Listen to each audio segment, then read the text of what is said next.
Yo, what's good my people? Welcome back to the Silly MMA channel, and we are going to be looking at this weekend's card, UFC 316, previewing and predicting it in today's video. You know, we got a good card coming up, showing the malley versus Merab Dvalishvili number 2. Before we get into the video on the predictions and all of that bollocks, please leave a like, subscribe, all the good stuff, and let's get into the early prelims. The first fight of the night, Mederos versus Choinski. I mean, Choinski, the debutant, on late notice, man. Mederos is beating him by decision, not much there. Cooking Salkkilld versus, Ashmouz. I think, Salkkilld will stay technical, beat Ashmouz. He's got much longer range, Ashmouz, he's built like a little, how do you explain it, bro? He's just built like he's built like a PS5 controller.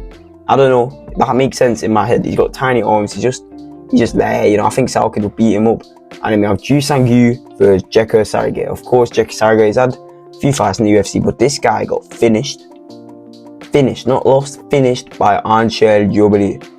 Joo-Sang 8-0, coming into the UFC for his first fight, and I think he will get it done. And then the final early prelim, we have Cong versus ariel Lipski, and it's risky going for a WMMA fight and then a knockout, never mind the first round knockout, but we see it on the prelim sometimes. I think this would be one of them fights, man. Cong is such a dangerous striker. She lost one fight in the UFC, Gabriela Fernandez on that UFC Macau card, but that happens like 1 in 20 fights, and it was her unlucky fight because she was piecing up Fernandez and that. She got a first round knockout before, and I think she'll do it again, Her opponent Lipski got knocked out a couple years back, maybe a couple months back, I can't remember exactly. But yeah, that's my picks for the early prelims. Onto the main prelims now. Then the first fight on the prelims is a banger. Chaos Williams versus Gustafsson. I mean, this is a guaranteed knockout. This is just straight up war. I mean, it's going to be a knockout. Who can get the knockout first? And I'm going with Gustafsson, man. I just see that UFC tweeting Swedish power, though. I just envision it, Chaos Williams is that guy, he hits hard, but Gustafsson does too. And if he was the younger guy, the fresh prospect, he's been hungry to make his debut for so long. He was scheduled to fight 5 months ago, He would have wanted 2-3 fights by now. He's only fighting once this week, He would have wanted more, and I think he's hungry to get the knockout. And I think Chaos Williams, he's just cruising. I think Gustafsson will catch him, just moving in what will be a crazy first round. And then the heavyweights, Sergey Spivac versus Cortes-Acosta. Cortes-Acosta is the king of the outside the top 10 area. He bitched to Spain, Ryan Span, he bitched. But I don't know, man, there's a level. There's many layers in the heavyweight division. There's non-ranked, there's top 15 to number 10 ranked, there's 10 to 5, and then there's 5 to John Jones, and then there's Tom Aspinall, you know what I mean? They're the layers. Spivak, he's the guardian of that layer, I don't think Cortes-Acosta has it in him. I think Spivak is just too experienced, and Spivak got to finish it with tomorrow, in my opinion. It's just a better Cortes-Acosta, and I think he will submit Cortes-Acosta in the second round. I think probably a rear naked choke. I mean, Cortes-Acosta, he's not shown much jiu-jitsu in the UFC, hasn't got a submission. He's shown a ground game over the likes of Spain and Ryan Span. I don't know, man. I think Spivak will really show the layers of the heavyweight division. Then onto the light heavyweight bout, Murzakanov versus Ribeiro. I mean, this is a complete mismatch. Murzakanov just knocked out Alonzo Menefield, who is a better Ribeiro. In my opinion, Ribeiro has no chin. He's a journeyman in the UFC, even though he only made his debut like a year and a half ago. Fair enough, he's already fought 4 times. I actually like Ribeiro. He got a beautiful Kimura victory. I think he's on a 2-fight win streak as well. He's not doing too bad for himself. But this is Murzakanov. There's no way this fight makes it past the second round. I'm saying first round KO, a late first round KO. I think Ribeiro will try to stall it as much as he can, but Murzakanov has to grappling as well. He's a well-rounded guy, so I imagine him catching him. I just think it'll be a straight down the middle, like Zhang Mingyang did my boy Ribeiro as well. And then for the featured prelim, Joshua Van versus Bruno Silva. Joshua Van is going to be a staple in the top 5 flyweights soon. I mean, this guy's boxing is so good, and he doesn't have the knockout power, which I think will stop him from becoming champ or anything too big at 125 pounds. But he's got it against these guys like Bruno Silva. He shouldn't even be ranked, he's just going to style on him like he did Rita Sciorra, like he did Cody Durden. He's just going to move forward in your face, jab, body shot, jab, little left high kick, That's his style, and I think against a guy like Bruno Silva, we could even be seeing a finish. I don't know, man. Bruno Silva is not good. I mean, who is he beating in the UFC? I mean, he knocked out Cody Durden, to be fair. That's a great win, but, Joshua Van is just going to be less styling on him, He's not that good. Bruno Silva is just not good. Then onto the main card, first fight of the main card, Kevin Holland versus Luque. And we see Kevin Holland once again this year.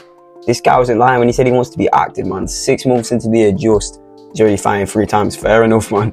And I think he will knock out Luque in the first round. I just see it being one of these games, one of these fights. I mean, like a Buckley or a Hernandez or like Mikhail Jacek, where he just gets it done. I think he'll just get Luque done, you know. I don't think Luque's good. I mean, I know Luque's not good. He submitted Temba Garimbo. Of course, he beat RDA a while back as well. But nah, man, I just think Holland will catch him.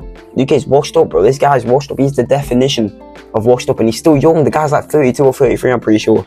I don't know how he managed to get so washed up. But I think Holland will get one of his random first round finishes occasionally that he gets. And just put Luque out cold. And when I say out cold, I mean Holland doesn't have that power. I think he'll knock him down, ground and pound, and Luque won't know where he was, and he won't fight for another 2 years or something like that. So I've got Holland by first round KO here. Expect for it to come, maybe, I think just a 1-2, man. I don't know. Maybe Luque's going to prove us wrong again, you know. Garimbo, we all thought he was going to win him, but you know, he ended up winning that one. Then on to the next fight at bantamweight, Mario Bautista versus Patchy Mix, and I'm actually most hyped for this fight, I can't lie. Patchy Mix, you know, in that press conference yesterday, he was all sound, all calm. He's got that energy, he's got that aura. It's such a gay word, but he's got that aura around him, you know what I mean? Patchy Mix, and everyone hates Bautista right now. And you know what? Maybe most of it is just me trying to envision, trying to manifest Bautista's downfall. But I think Patchy Mix is that good, bro. I think he'll just outstrike him, I think he'll just outmuscle him. I think he'll just outthug Bautista, if you know what I mean. The power on the feet, you know, just controlling the fight. Of course, Bautista's got a good grappling game, and he's also got a good striking game, man. People forget, man, Bautista's been around for a long time, you know. He's not just one of these prospects that people think up and coming, you know, fighting in the UFC. This guy's had his fair share of L's and dubs as well. But I just think Patchy Mix will deliver on his UFC debut, man. I just imagine him having a highlight performance over 3 rounds, just styling on Bautista, pushing him out of the clinch. I think he'll hurt Bautista. I could even see him knocking Mario Bautista out, maybe in the later rounds as well. But most of this is me just trying to manifest it. I hate Bautista, but I do think Patchy Mix is really that good. Then of course we have Kelvin Gastelum versus Joe Pyfer, and I am picking Joe Pyfer, the crafty vet chin of Kelvin Gastelum. I believe he will crack his chin for the first time, man. This guy hits so hard. We've seen what he does to Marc-André Barrios, and even in the fights he lost to Jacob Manson. This guy stuns people, bro. This guy hits so hard, and I just think Gastelum is getting there, and he's looking big, he's looking fat. He could outthug, he could outwork Pyfer here, but I don't see it, man. I think Joe Pyfer is just the young, hungry up-and-come. I think he will knock him out. I think he will hit the spot on the chin that no one has managed to hit in Gastelum's late career. And I think he'll get the statement win, you know. I just imagine him, you know, knocking him out, jump on the canvas, scream, flex biceps, oh yeah, hey motherfucker. I just think he'll knock out Gastelum, you know. I don't think Gastelum has much to offer. He could put up this sort of crafty vet performance that we see, you know, moving forward, mixing the takedowns. But I think Joe Pyfer is better than that. I believe he'll be a top 10 middleweight at some point in the future, and I think this is the first step of getting there, being the first man to cement and crack the chin of Kelvin Gastelum. Then on to the co-main event, Julianna Peña versus Kayla Harrison, and I'm going with the massive underdog in Julianna Peña. You know, Kayla Harrison is so good, but I mean, that performance against Kelvin Vieira, you know, if she went out and ragdolled Vieira, I would have picked her to win here. But she just looked mid. She controlled the fight, but I don't know, man. I think Peña is not good at all. Peña should have lost that fight to Pennington as well. But I think she will just outwork Harrison, you know. I think she'll just stay on the striking exchanges, you know, stay on the feet moving, because Peña's got decent striking, man. People forget, man. Of course, the grappling is her bread and butter, but I don't know if she want to approach that with Kayla Harrison. I think she'll get it done. I think this fight will be so boring. Think of Shevchenko versus Vieira, mix it with Romero versus Adesanya, sprinkle a bit of that last round from Aldo and Bautista, and then please get Namajunas and fucking, what was her name? Bloody, the woman champ, I forgot her name, but you know what I mean? Cortes-Acosta. Mix all of that. I think this will be this fight. I think this will be rubbish. People are expecting some female Khamzat Chimaev from Brock Lesnar and Peña here. But I think she'll show Kayla levels. But I could see Kayla getting the first round sub 100%, but I just don't think that is going to happen. Then for the main event, Sean O'Malley versus Merab Dvalishvili. And I am taking Sean O'Malley, man. I'm taking Sean O'Malley to get it done. I believe in him.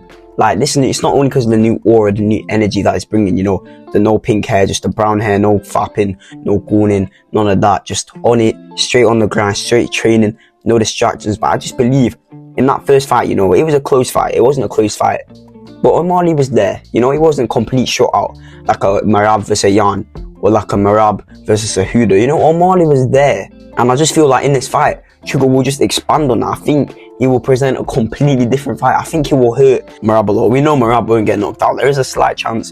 Merab, he's got that gas tank for days, bro. Just go watch that Mariah's fight. But I think O'Malley will place his foundations in this fight early on. I think he'll try to stay long with the jab, the teep up the middle, like he did in that last round. I think he wants to use that last round and create a 6th round and a 7th round and expand onto it going into this fight. I think he'll hurt Merab a lot and try keep him at bay, and I think he'll start reading the takedowns of Merab, you know, that overhand shot. I think he'll stop worrying about the striking a bit. He'll step back. Of course, Merab's striking is dangerous purely because of that takedown threat.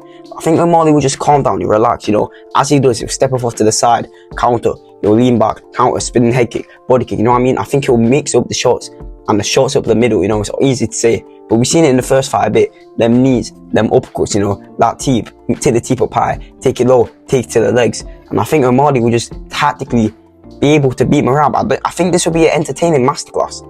I don't know, it's either, I could see Merab doing the same thing again, you know. Malley could be a bit nervous with the strike, he'd be a bit hesitant to throw, but I think he needs to throw more.